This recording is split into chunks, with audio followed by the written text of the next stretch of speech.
दोस्तों बात करें मार्केट की, जो अपोजिट स्थिति होती है, मतलब पोजीशन जब मार्केट के अंदर गिरावट आती है, तब ऐसी कंडीशन में कुछ ऐसी कैटेगरीज होती हैं जिनके अंदर अगर आपका एसआईपी चल रहा है, आपका पैसा है, तो ना काफी हद तक वो क्या होता है, नेगेटिव कम जाता है। अब वो कैटेगरी कौन सी होती है? वो होती है आपकी डेट कैटेगरी। अब डेट कैटेगरी के अंदर आपको पता है भैया, जो रिस्क होता है वो तो काफी कम होता है, लेकिन रिटर्न्स भी बहुत ही कम होते हैं। फिर उसका अल्टरनेट निकल कर आता है, एक मल्टी एसेट कैटेगरी होती है। मल्टी एसेट फंड्स के अंदर भी जो पैसा होता है अलग अलग कैटेगरीज में होता है, तो इसलिए गिरावट थोड़ी कम आती है। उसके बाद एक और मेजर कैटेगरी है जो कि काफी अच्छी है, वो होती है हमारी बैलेंस्ड कैटेगरी। बैलेंस्ड का मतलब ये हो गया कि भाई सब कैटेगरी एक्चुअल में इसके अंदर होता क्या है कि भाई ना तो बहुत ज्यादा रिटर्न्स मिलेंगे और ना बहुत ज्यादा गिरावट होगी, और इसका मतलब ये है 50-50 मतलब बैलेंस्ड है सब कुछ। 50% equity, 50% debt category. Balanced category ये होती है, सब कैटेगरी है डेट कैटेगरी की। तो इस फंड्स में होता क्या है, 50% आपका होता है इक्विटी से रिलेटेड स्टॉक्स और 50% रहती है गवर्नमेंट सिक्योरिटीज।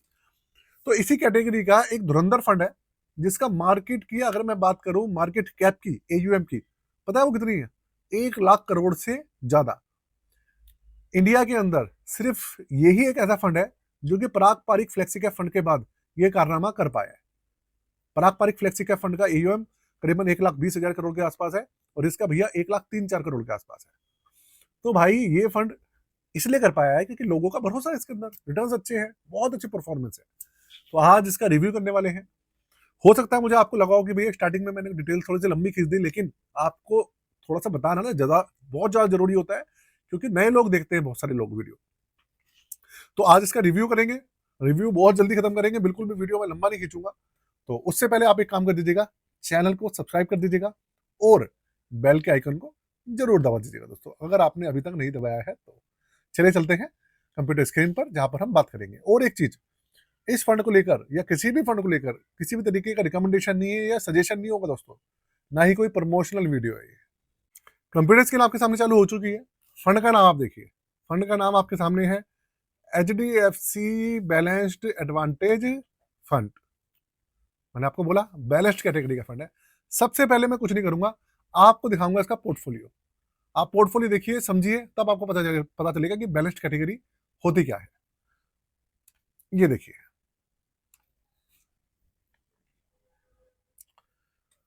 इसके अंदर आप देखेंगे, मैंने आपको बताया था 50% बैलेंस्ड के अंदर इक्विटी होता है, 50% होता है आपका डेट कैटेगरी। लेकिन लेकिन लेकिन ये कोई इंडेक्स फंड तो है नहीं कि उसके अंदर फिक्स रहता सारा कुछ। ये है एक एक्टिव मैनेज फंड। तो भाई ऐसा होता है कि रिटर्न ज्यादा निकालने के चक्कर में जो फंड मैनेजर होते हैं वो मास्ट, जो मार्केट की डायनामिक्स चल रहे हैं, कंडीशन चल रही है, उसके हिसाब से क्या होता है, जो कैटेगरी का जो ये होता है ना, कम ज्यादा करते रहते हैं। कभी इक्विटी घटा देते हैं, डेट बढ़ा देते हैं, कभी डेट कैटेगरी कम कर देते हैं, इक्विटी बढ़ा देते हैं, जिससे रिटर्न्स भी निकलते रहे और सुरक्षा भी बने रहे। तो अभी के पोजीशन में इन्होंने करीबन देखिए 64% क्या किया हुआ है, इक्विटी के अंदर है, करीबन 27% डेट कैटेगरी है, 1.5% रियल इस्टेट है, और इन्होंने कैश भी बचाया हुआ है 8%, क्योंकि मार्केट के अंदर अभी थोड़ी सी जो पोजीशन है थोड़ी सी डगमगा रही है, इसलिए 8% कैश भी है। अब बात करते हैं, देखिए आगे, इसमें स्टॉक्स है 140, टोटल 140 स्टॉक्स है इसके अंदर।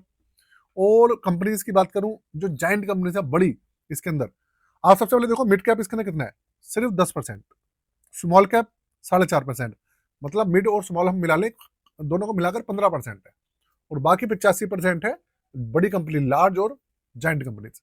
अब आपको एक चीज नहीं पता होगा कि जाइंट कंपनीज कौन सी है। आप लोग ये सोचते होंगे यार जाइंट का मतलब ये हो गया जो हमारी सेंसेक्स में 30 कंपनीज आ जाती है ना, या तो उनको मान लो या निफ्टी 50 की 50 कंपनीज को मान लो, वो होती है हमारी जाइंट कंपनीज, और बाकी की जो 50 कंपनी बचती है वो लार्ज कैप में आ जाती है।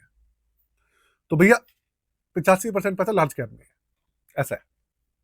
अब आगे देखो, और इसके अंदर जो टोटल सिक्योरिटीज है वो देखिए कितनी है, 330 सिक्योरिटीज, गवर्नमेंट सिक्योरिटीज। और इसका देखो आप सेक्टर्स, कहाँ का पैसा पड़ा हुआ है। फाइनेंशियल सेक्टर जल्दी गिरता नहीं है, सही चलता है, रिटर्न अच्छे अच्छे देता है, करीबन 20.89%, टेक्नोलॉजी 9.27%, एनर्जी 8.87%, इसके अलावा इंडस्ट्रियल 7.78%, कंज्यूमर डिस्क्रिशनरी 5.19%, और आगे देखिए मटेरियल 4.3%। और आगे देखिए हेल्थ केयर 3.88%। और आगे देखिए कंज्यूमर स्टेपल्स 3%। आप देखो कितने मतलब जो सेक्टर की एलोकेशन कर रखी है, किस हिसाब से चूज कर रखा है। कोई सा भी ऐसा सेक्टर नहीं जिसके अंदर गिरावट ज्यादा होती है, कुछ भी ऐसा कोई भी सेक्टर जिसके अंदर डर लगता है, उसका जो एलोकेशन कम कर रखी है, ऐसा है। तो भाई ये है इसका पूरा का पूरा आपके सामने पोर्टफोलियो। अब मैं चलूंगा रिटर्न्स वाले पोर्शन पे, फिर हम चलेंगे इसके ओवरव्यू वाले पोर्शन पे, फिर समझेंगे एंड में कंक्लूजन क्या है। उससे पहले आपको बता दूं कि भाई अगर आप अपना पोर्टफोलियो हमसे बनवाना चाहते हैं, आप अपना पोर्टफोलियो हमसे रिव्यू कराना चाहते हैं, आप सुपर पोर्टफोलियो बनवाना चाहते हैं, अब आप कहेंगे भाई सुपर पोर्टफोलियो क्या है, तो आप मुझे अगर व्हाट्सअप करेंगे तो मैं आपको बता दूंगा कि सुपर पोर्टफोलियो है क्या। भाई सुपर पोर्टफोलियो का मतलब नाम में ही सुपर है और काम में भी सुपर है वो, उसे इसलिए उसको कहते हैं सुपर पोर्टफोलियो। तो व्हाट्सअप नंबर पे पूरी की पूरी डिटेल्स आप जान सकते हैं, और सिर्फ मैसेज के माध्यम से कांटेक्ट कीजिएगा। वीडियो के अंदर डिस्क्रिप्शन में सारी चीजें मेंशन है। अब देखो, अब आप आइए रिटर्न्स वाले पोर्शन पे। देखिए जी,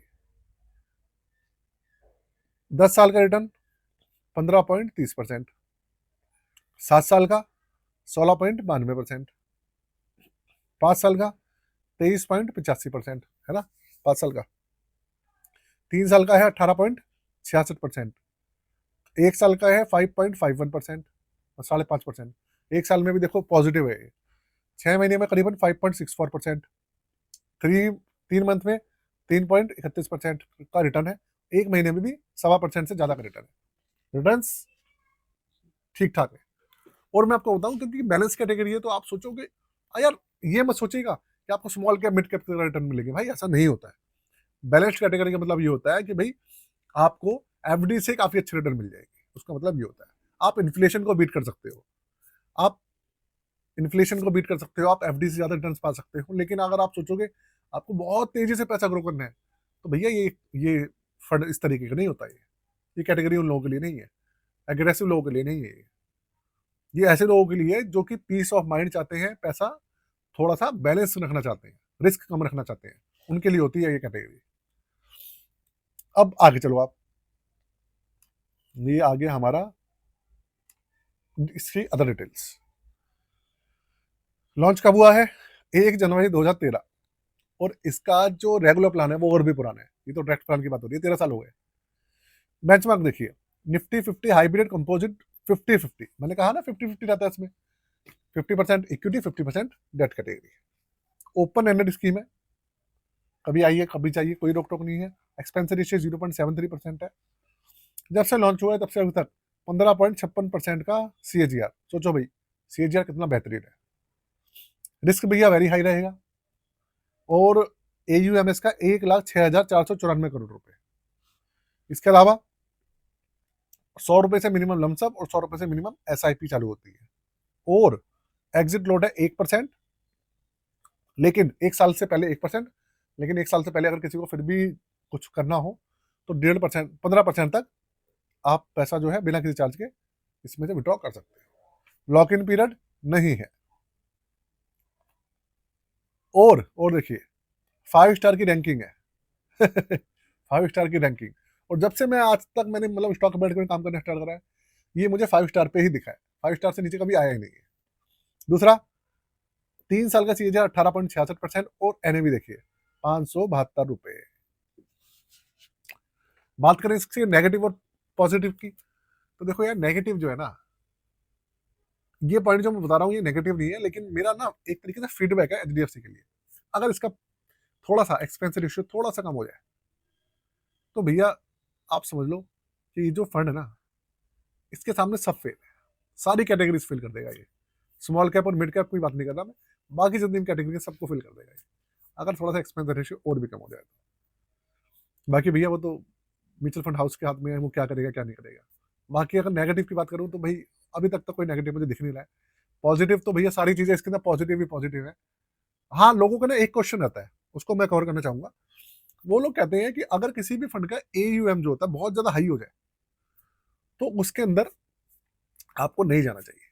क्यों? क्योंकि ऐसे फंड्स के अंदर लोग ना, जो फंड मैनेजर होता है वो स्मॉल कैप कंपनीज को एंटर नहीं करने देता, क्योंकि इसका AUM बहुत ज़्यादा हो गया, इसलिए उनको बड़ी कंपनीज को रखना पड़ता है। तो यार समझो इस तरीके का फंड है जिसका बेंचमार्क में निफ्टी 50 है, तो स्मॉल कैप में तो वो वैसे भी नहीं रखेगा ना, लार्ज कैप में ही रखेगा। ऐसा कुछ भी नहीं है, कोई भी इम्पैक्ट नहीं पड़ता।